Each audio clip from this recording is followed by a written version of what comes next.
بہل میں دن دہاڑے ڈکیتی کی واردات، مجرم فرار ہونے میں کامیاب ہو گئے۔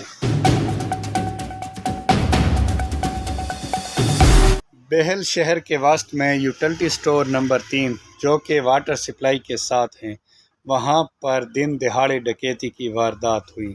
2 افراد ہونڈا 125 پر آئے، ایک فرد باہر موجود رہا جبکہ دوسرے فرد نے شیمپو خرید کر 5,000 کا نوٹ دیا اور بقایا واپس لیے۔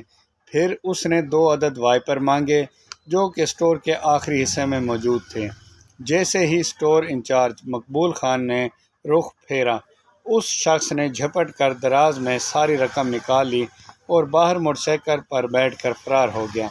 سٹور انچارج کے شور و دیلے پر باہر موجود اسسٹنٹ اصغر خان نے بھی ان کو فرار ہوتے دیکھا۔ اتنی دیدہ دلیری کے ساتھ دن دہاڑے ڈکیتی کی واردات پولیس کے لیے لمحہ فکریہ ہیں۔ اگر جلد سے جلد ان کا سدباب نہ کیا تو مجرم مزید وارداتیں بھی کر سکتے ہیں۔ پولیس کو اطلاع ملتے ہی ایس ایچ او تھانہ بہل درویش خان موقع پر پہنچ گئے۔